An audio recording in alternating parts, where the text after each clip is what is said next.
ஸ்ரீலங்காவில் வெங்காயத்தில் விலை குறைஞ்சிட்டான். அதனால் என்னோட ஹஸ்பண்ட் ஒரேடியாக 2 கிலோ சின்ன வெங்காயத்தை வாங்கிட்டு வந்துட்டார், எனக்கு சொல்லாமல் கொள்ளாமல். அதனால் இந்த வெங்காயத்தை எப்படி முடிக்கிறதுன்னு சொல்லி யோசிக்கிற நேரம் எனக்கு திடீர்னு வந்த ஐடியா தான் மலை அச்சார். ஸோ அது செய்வோம்னு சொல்லி மலை சின்ன வெங்காயத்தை துப்புரவாக்கி தண்ணியில் நல்லா கழுவி இது ஒரு பக்கம் எடுத்து வைக்க போகிறேன், தண்ணி நல்லா வடிகிறதுக்கு. அந்த தண்ணி வடித்து துடைச்சி எடுத்ததுக்கு பிறகு என்னென்ன வேலையெல்லாம் இருக்குதுன்னு சொல்லி இந்த வீடியோவில் தொடர்ந்து பாருங்கள். இடையில் உங்களுக்கு நான் எக்ஸ்பிளைன் பண்ணுறேன்.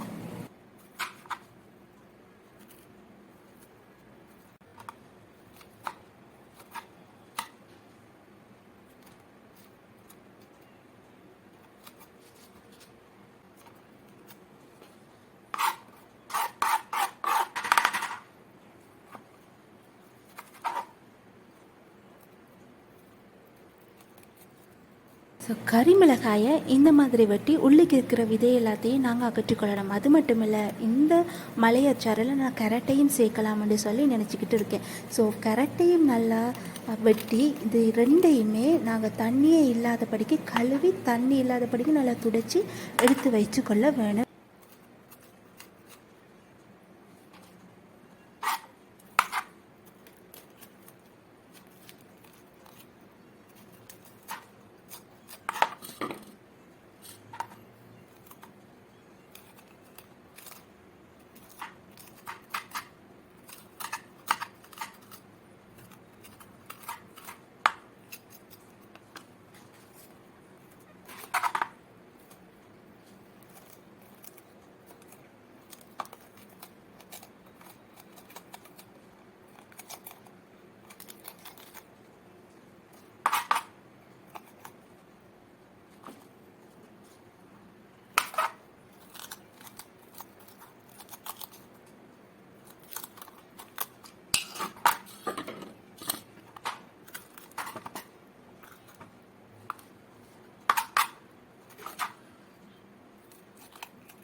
அடுத்தது நான் ஒரு பாத்திரத்தில் ஒரு அளவு தேவையான அளவு கொஞ்சம் கொதிக்கிறதுக்கு தேவையான அளவு வினாக்கிரியை ஊற்றி அதில் நான் அரைத்து வைத்திருக்கிற அந்த பேரிச்ச பழ கலவையை நான் இந்த இடத்துல போடுறேன். இந்த இடத்துல நீங்கள் டெஸ்ட் பண்ணி பார்க்கலாம் இனிப்பு எப்படி இருக்குண்டு.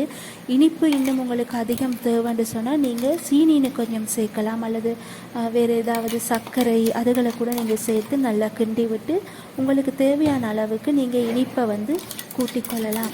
அதோடு சேர்த்து நான் வெட்டி வைத்திருக்கிறதையும் ஒரு கொதி வந்ததுக்கு பிறகு அடுப்பை ஆஃப் பண்ணிட்டு தான் நாங்கள் வெட்டி வச்சிருக்கிறத போட்டு கிளற வேணும்.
நான் செஞ்ச அந்த பாத்திரம் எனக்கு போதாதனால நான் பெரிய பாத்திரத்துக்கு மாற்றி அதை நான் கிளறிக்கொள்கிறேன்.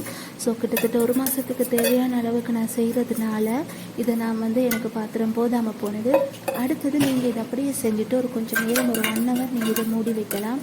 மூடி வைத்ததுக்கு பிறகு நீங்கள் ஒரு பாட்டிலை எடுத்து நல்லா தண்ணி இல்லாதபடிக்கு அந்த பாட்டிலில் போட்டு நீங்கள் மூடி ஃப்ரிட்ஜில் வச்சுக்கொள்ளலாம். ஸோ ஃப்ரிட்ஜில் இருந்து நீங்கள் எடுத்து யூஸ் பண்ணுற நேரம் எந்த காரணத்தை கொண்டு நீங்கள் வந்து கை போட்டு எடுக்கக்கூடாது. தண்ணி இல்லாத ஸ்பூன் நீங்கள் யூஸ் பண்ணுறது. நீங்கள் யூஸ் பண்ணுற ஸ்பூனில் ஞாபகம் வச்சுக்கோங்க, தண்ணி இருக்கக்கூடாது. ஸோ தண்ணி இல்லாத ஸ்பூனை போட்டு உங்களுக்கு தேவையான அளவு அந்த அச்சாரை நீங்கள் எடுத்துட்டு மறுபடியும் அந்த பாட்டிலை நீங்கள் ஃப்ரிட்ஜில் ஸ்டோர் பண்ணி கொள்ளலாம். ஸோ தண்ணியே படாதபடிக்கு நீங்கள் இதை வச்சுக்கொண்டு பாவிச்சா கிட்டத்தட்ட நீங்கள் 1 மாதத்துக்கு மேலேயும் இதை நீங்கள் வைத்து கொள்ளலாம். ஸோ இந்த வீடியோ உங்களுக்கு பிடிச்சிருக்கும்னு சொல்லி நான் நம்புகிறேன். ஸோ இன்னும் ஒரு வீடியோவில் உங்களை சந்திக்கிறேன். அதுவரை உங்களிடமிருந்து விடைபெறும் நான் நிரோஷினி. தேங்க்யூ, பாய் பாய்.